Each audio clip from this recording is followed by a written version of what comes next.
everybody, welcome back to Two Old Crows Homestead. Shelly here, Randy's right there, and today we are planting sweet potatoes. So I want to start by saying, if you do not have this book, if you want to plant sweet potatoes and you want to be successful, you need this book. So Danny goes through everything in here, and you can get this from their Etsy shop. All you'd have to do is look up Deep South Homestead on Etsy and you can find this. He also has one of these for sweet peas, and if I'm not mistaken, he's got another one that he's put out, but I can't remember what the topic is. But when you get them, they've got holes punched in them like this. You can keep all of them up in a binder, and you know, if you don't have a way to access it on the internet, it's good to have these manuals. When you go in here, he's got recipes in here. He's got the history of sweet potatoes. And then he gets into how to grow your own slips, and then how to harvest those slips, and then how to plant them. I will say this though, the only thing that I don't have, that I feel bad that I don't have it, I feel like I should have one, is, hold on a minute and I'll show you. I do not have a forked stick. A forked stick, forked, whatever. I need a forked stick, but I don't have that. But I'll show you what I'm doing to make up for that. So, right now, okay, according to Danny, and I'm going to show you the sweet potatoes that I grew to get the slips. I'll do that in just a second. But for right now, I grew, if you look back at the video that I did on growing sweet potato slips, I just used organic sweet potatoes from the grocery store. Randy stopped on his way home one morning and picked them up for me. And Danny's got all kinds of names for sweet potatoes in here, but on the sticker on my sweet potatoes, it said white and orange. So I'm not really sure like what brand it is or what particular type it is. But right here, I have the orange sweet potatoes. I ended up getting, let's see, 2, 4, 6, 8, 10, 12, 14 slips. I did have more, but I gave Jason from Kentucky Sustainable Living, I gave him a jar full of slips, and I gave Jake from Dog Creek Farm a jar full of slips. So I've been giving them away, but this is just the first time I've got them planted in the ground. So according to Danny, you make rows that are 30 inches apart on the center of the row. So that's what all of these are. Randy has dug out mounds for me. And then you plant them 6 to 8 inches deep and about 14 to 16 inches apart between them, okay? So in each row, I've got 6 plants. And then in this one, I've got 2. And I'm going to continue on with the white ones. I have way more white sweet potato slips than I do the orange ones. But let me just show you how I get the slips off of the potato, and then I'll show you how I plant them. Okay, so this is what my slips look like. I have to weed this bed. I'm not done weeding this, and I need to clean that out. But all of this is all the sweet potato slips. The only thing that I'm going to say, this is not a Danny thing.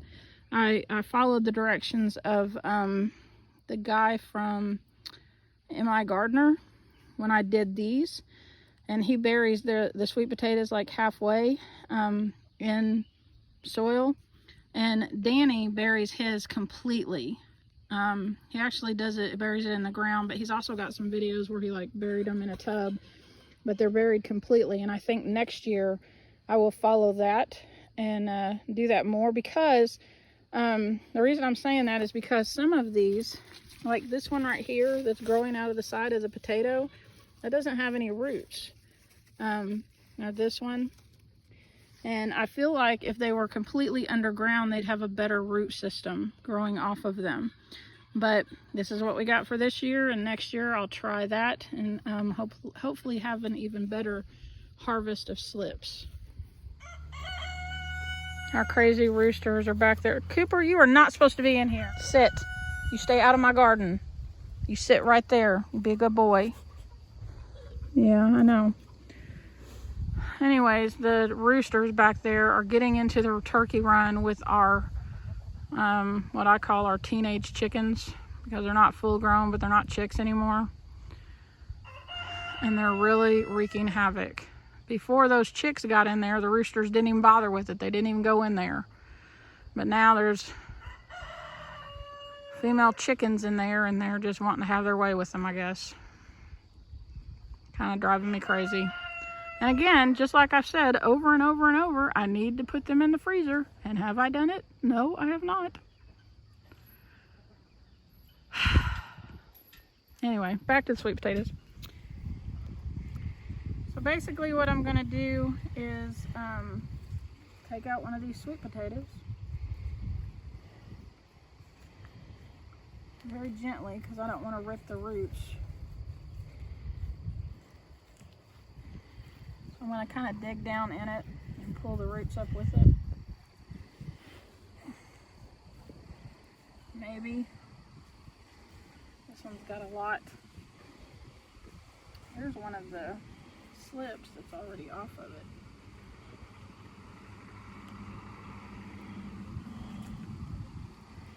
I'm going to shake that off.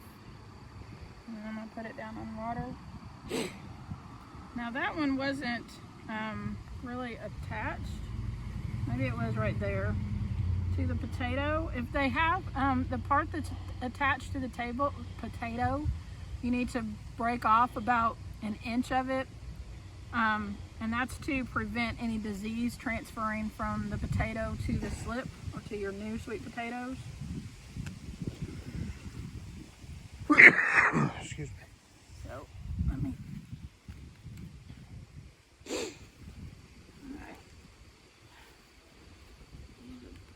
Off.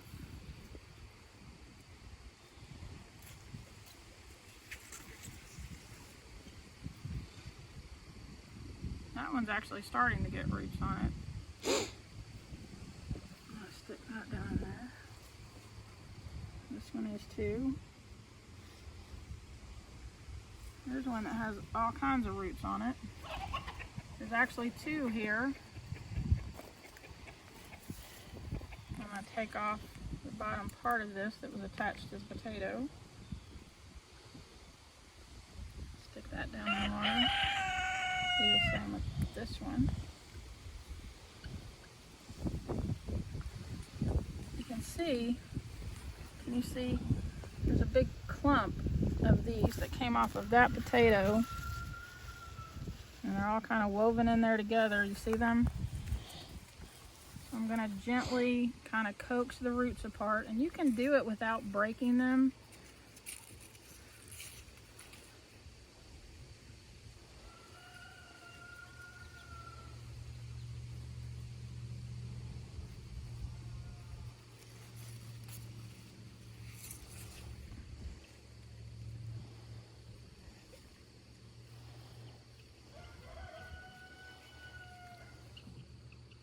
Break off that part that was on the potato.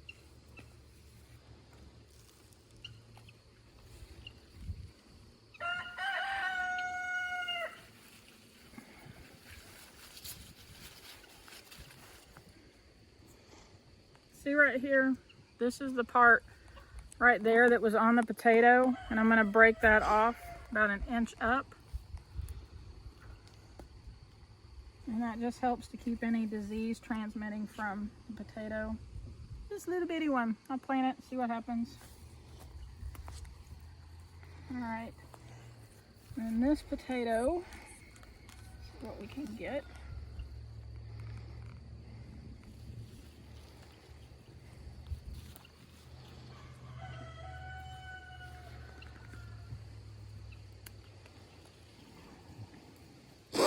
How come those don't have roots?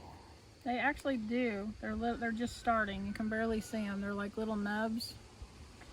I'm going to plant them in the ground. If they take root, yay. If they don't, it'll be okay. We all know that everything I do in the garden is an experiment.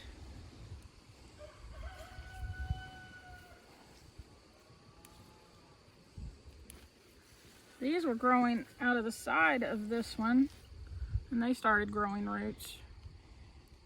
So that's good.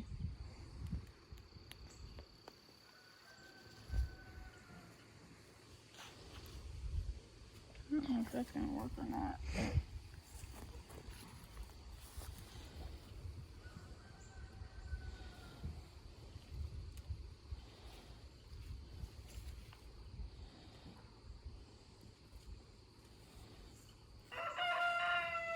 Let's see about those.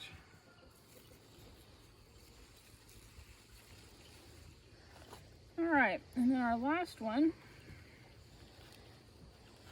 Again, you don't want to rip the potato up and rip all your roots.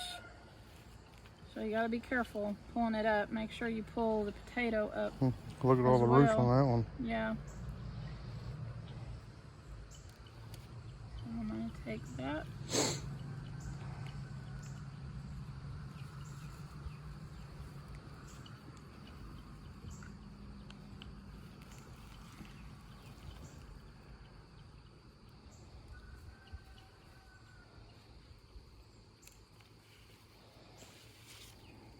That's my long one right there, isn't it?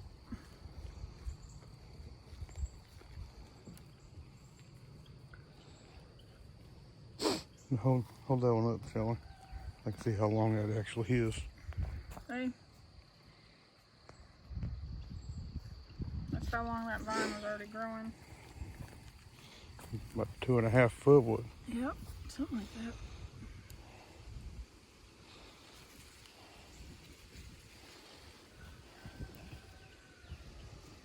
I don't know if this one on. I'll try it. Got one on that potato down there too. Where? This one? Yep, you can try it.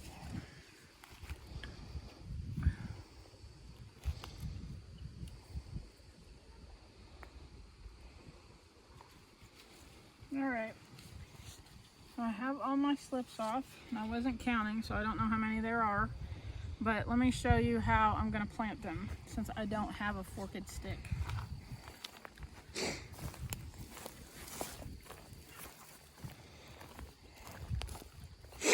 I'm gonna move a sprinkler. Back here. Yeah, move it down back here somewhere because it don't get.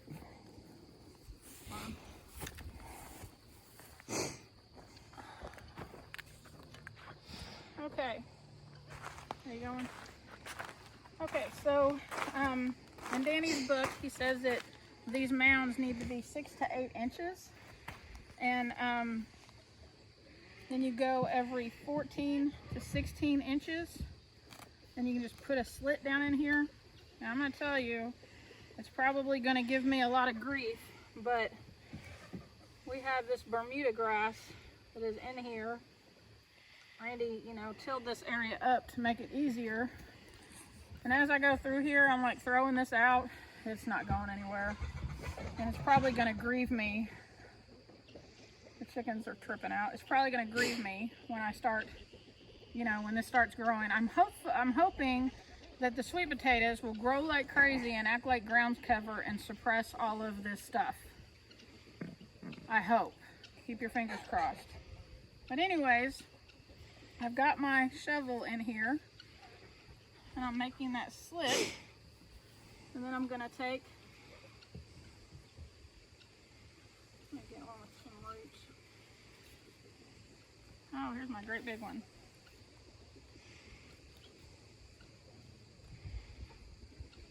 All right, so I'm gonna take this one. Actually, let me do it this way. And I want to make a slit 6 to 8 inches in the ground. And then I'm just going to move my shovel up. And this is only because, again, I don't have that stick. And then I'm going to mound it up around that. And I'm going to do that every 14 to 16 inches. And I'm kind of going off my row right over there as to what I'm doing. And I just stepped on that. I need to do that.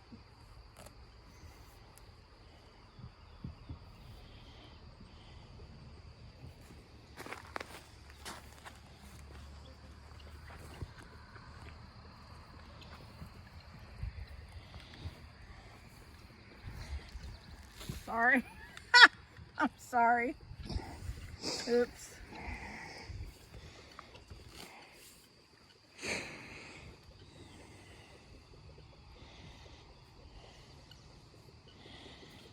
It's alright, I need to take a shower anyway. Might just have a little extra dirt to wash out.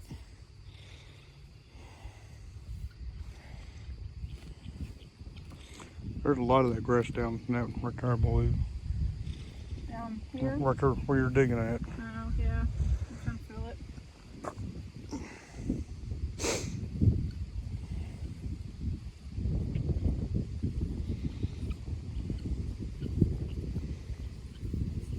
Oh, those intertwined with another vine. There we go.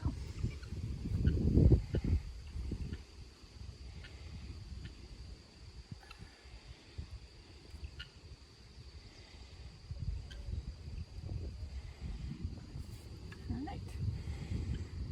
And do this row. I'm going to do the same all the way down here until I run out of slips, and I'll be right back and show you what I've done. Okay. Alright, so we're a couple plants short of this last row right here, but we've got 25 white sweet potatoes and 14 orange sweet potatoes. So can you pan out over and show? So this is what it looks like right now. And Randy moved our sprinkler, the sprinkler up here that we use to water the garden. He moved it back about, about 8 feet, something like that. So it will reach this area, and we're going to turn the sprinkler on this evening because I don't think it's supposed to rain today. It rained really good yesterday, but he's going to turn the sprinkler on this evening and water all of this and get those watered in really good. And hopefully in 3 months we'll have sweet potatoes. I think it's 3 months. I have to go look that up. Don't take my word on that. But hopefully soon we'll have sweet potatoes. So anyways, I hope y'all have a fantastic evening, and talk to you later. Bye.